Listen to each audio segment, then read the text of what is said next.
안녕하세요. 집뷰입니다. 아직도 헤드라인만 보시고 계신가요? 그럼 당신은 속고 계신 겁니다. 5분 만에 경제 뉴스를 빠르고 정확하게 알려드리겠습니다. 상반기만 하더라도 올해 연말이면 금리를 인하할 것이다 라고 수많은 금융 전문가들이 예측했지만 모두 빗나갔습니다. 어쩌면 우리는 저금리 시대 마지막 세대가 될지도 모르겠습니다.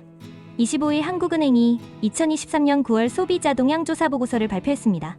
한국은행이 발표하는 보고서마다 심각한 상황을 알려주었는데 이번에도 역시 동일한 시그널을 보여주었습니다. 정말 웃긴 건 모든 전망은 비관적인데 주택가격만 희망적입니다. 우리나라 사람들의 집값 상승에 대한 흔들리지 않는 신념. 본인들 스스로도 현재와 미래를 잘 알고 있으면서 이번에는 다를 것이다. 우리는 일본처럼 잃어버린 30년을 겪지 않을 것이다. 부동산에 대한 집착으로 희망 고문만 당하고 있습니다.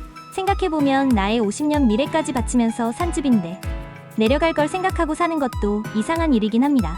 한국은행 소비자 동향조사에 따르면 9월 소비자 심리지수는 99.7로 8월 103.1보다 3.4포인트 떨어져 2개월 연속 하락했습니다. 100보다 낮으면 비관적임을 의미하는데 4개월 만에 100 이하로 소비 심리가 위축된 것입니다. 그만큼 경제 상황에 대한 소비자들의 심리가 부정적이죠. 특히 현재 경기 판단과 향후 경기 전망 지수가 6포인트 하락해 가장 큰 낙폭을 보였습니다. 현재 경기가 안 좋은데 앞으로도 안 좋을 거라고 생각하는 것이죠. 심지어 취업도 앞으로 더 힘들고 금리와 물가는 더 오를 것으로 생각하고 있습니다. 그런데 유독 한 가지 지수만 낙관적입니다. 바로 주택가격 전망입니다. 주택가격 전망은 110포인트로 한 달 전보다 3포인트 상승했습니다. 주택가격 전망은 올해 계속 상승 중입니다. 한 전문가는 서울 수도권 아파트 매매 가격을 중심으로 상승세가 유지되다가 최근에 전국 주택 매매 가격 상승세가 지속되면서 주택시장 회복에 대한 기대감이라고 설명했습니다. 지금도 힘들고 앞으로도 힘들고 취업도 안 되고 금리도 오르고 물가도 오르고 그런데 집값만 올라간다고 생각하는 것이죠. 대부분의 국민들은 집이 전 재산입니다. 현재와 미래가 아무리 힘들더라도 집값만이라도 오르길 희망하는 것입니다. 집이 전 재산이 될지 아니면 빚 재산이 될지 현재 금리 상황 보겠습니다. 최근 금리가 연일 치솟고 있습니다. 24일 금융권에 따르면 주담대 고정형이 연 3.9%에서 6.469%입니다.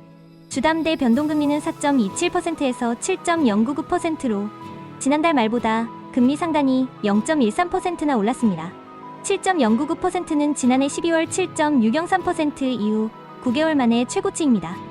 그리고 작년 레고랜드발 고금리 정기예금을 재유치하기 위해 예금금리 경쟁이 예상되고 있습니다. 예금금리가 오르면 결국 대출금리도 오를 것입니다. 하지만 이런 가파른 금리 상승에도 불구하고 가계대출은 계속 증가하고 있습니다. 올해 5월 이후 5개월 연속 증가세를 보이며 이번 달은 20여일 만에 8월 증가폭 1조 5천만 원을 넘었습니다. 금리가 오르는데도 여전히 대출을 해서 주택을 매수하고 있는 것입니다. 금리가 오르고 대출이 많은 만큼 결국 폭락의 깊이는 커질 것입니다. 우리는 대한민국 부동산 역사에 남을 극강의 하락 시초에 있을지도 모릅니다. 금리가 오르는 것은 우리나라만의 일은 아닙니다. 9월 FOMC에서 연준 의장은 중립금리가 상승했을 수 있다 라고 발언하면서 올해 추가금리 인상과 내년 5%대 고금리 유지를 시사했습니다.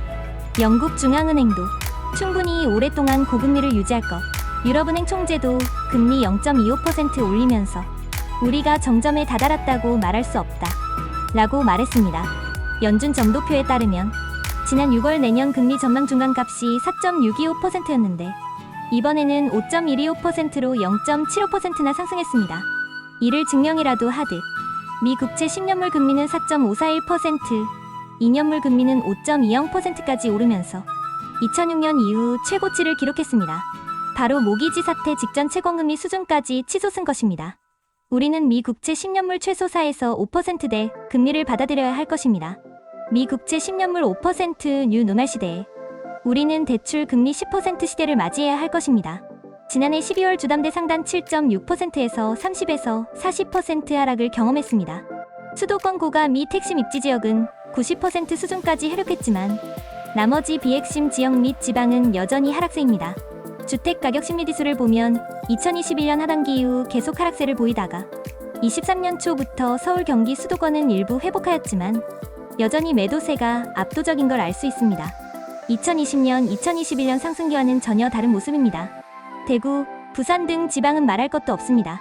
대출금리 10% 시대에 우리가 생각하는 것 그 이상으로 하락의 폭은 커질 것입니다. 도곡렉슬 24평입니다. 21년 10월 최고가 24억 6천만 원 거래되었지만 23년 1월 한방에 16억으로 마이너스 8억 6천만 원 34% 떨어졌습니다. 22년 말 금리 수준을 결국 버티지 못한 것이죠. 반포리채도 마찬가지입니다. 21년 10월 최고가 25억 8천만 원 거래되었지만 23년 3월 19억 거래로 6억 9천만 원 하락했습니다. 잠실헬스도 22년 말 7억이 떨어져 14억 9천만 원에 거래되었습니다. 앞으로 다가올 고금리 시대는 작년 말부터 올 초 겪은 하락장은 소꿉장난에 불과할 것입니다. 금리의 무서움을 모르는 40대 이하 수많은 영끌족들은 피눈물을 흘리며 지금을 회상할지도 모릅니다. 2023년 9월 26일입니다. 오늘 영상도 시청해주셔서 감사합니다. 구독과 좋아요 부탁드리겠습니다.